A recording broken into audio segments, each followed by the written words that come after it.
On Today with J. Cal. Hello, the car in front of you is a Toyota. I guess you've got to be kind of old to remember that, haven't you? Showing my age a bit. Anyway, kind of dangerous for me to be tuning these things.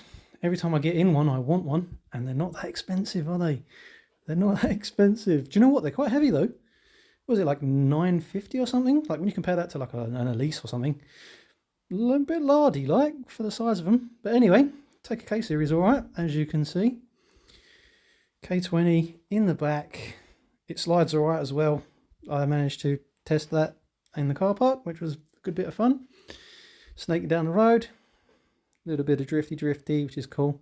I'm not a very good drifter though. I'm a very bad drifter though. But I didn't crash it and I didn't spin, which is, it's an improvement for me.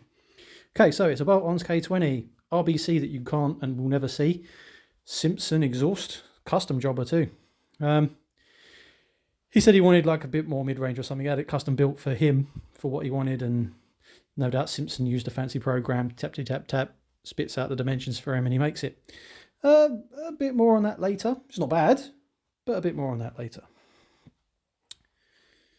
What else are we looking at? Pressure reg. We had to tweak that actually. There's a bit of a bodge up intake pipe, but it got us through. That intake filter ducting thing isn't doing fuck all really, and they just don't do anything, do they? I don't know why people do it. It's a waste of time. They just don't really do anything, not from my experience anyway. Mine are such a small amount of cold air that it's, and the engine's breathing in so much that it's just, I don't know, it doesn't really do much.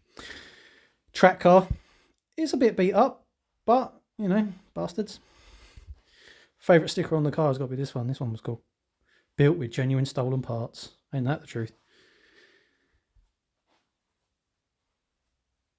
Yeah, paint's faded and the roof don't match, but it's built to be abused, and abused it shall be. Full sends. Yeah, it's not good. It's not good because I want one every time, and one of these days is going to cost me a lot of money. But for now, at least, here we are. Power graphage. So grey is how it came in, red is how it left. VTEC was in early, to be fair, 37, and you can see with the torque it does jump there. It makes a sizable gain, but that gain's short-lived. Come 52, 53, it's got that dip there. If you remember the Lovely Shade of Blue episode, then you'll know that generally a dip in that mid-range there is usually exhaust manu related. Not saying it's a bad manifold, and you could probably change something, literally, it'd probably be just like an inch and a half different length or something like this, and it would get rid of it, but you'd lose something somewhere else. Exhaust man is one of those parts, really. Generally, as long as you're talking between good brands, you're robbing Peter to pay Paul, so you might make a bit more at 4, you might make a bit more at 5, you know what I mean? Like it's one of those where you're robbing Peter to pay Paul, and it's such minor differences. But yeah, usually that's exhaust manu related. But she does make good jam. 220 wheel horsepower, which is pretty good, to be fair. Like, I don't have too many stock cam stuff make more than that here. Not usually. Usually I'm quoting 215, 220 wheel horsepower, obviously. And this engine's in the back, remember? So it's getting there. The air's not really getting there, is it? So it builds up a bit of heat. And I'll tell you what, though, with the engine at the back, and there's a couple of holes in that bulkhead, it's loud. Like, you can hear everything going on in there, even with rear defenders on. You're like, whoa, my head's rattling a little bit. But yeah, good fun. Rev limit's 87, I believe, on this one. I was wanting to try and keep him out of that dip come corner exit. Like, if he's got a bit more it gives him options, doesn't it? So if he uses a gear lower, he's got a bit more RPM that he can either use the gear lower, or the higher gear, he's already up there. So just doing what I can, trying to avoid that 5k 5300 dip, really. But well, we got what we got. You can tweak it if he wants, but I don't know. I'm not even sure I'd bother, to be honest. With a car like that, corner speed's so high, you're not below 6 often. I think I'd like to see one with like a little Jackson charger on it. Obviously the MEF would keep it all cool. You'd have to run MEF. Don't run a Jackson without MEF, it's pointless. Well, it's not pointless, but I don't like doing it. MEF's good for a Jackson.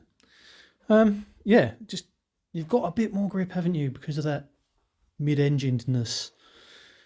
You can put some wider wheels on if needs be.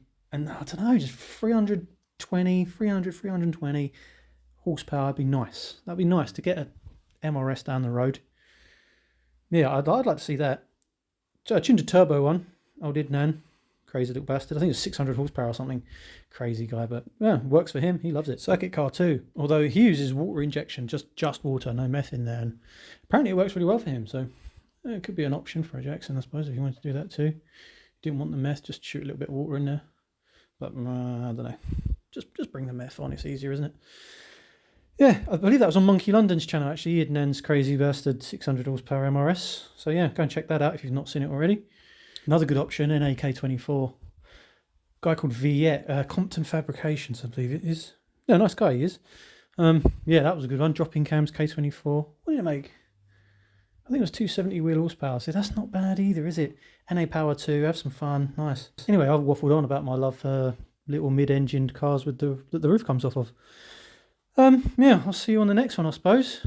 Just whenever I get the camera out, whenever I feel bored, I'll shoot a video and then talk nonsense over it and make you watch it. Ta-ra.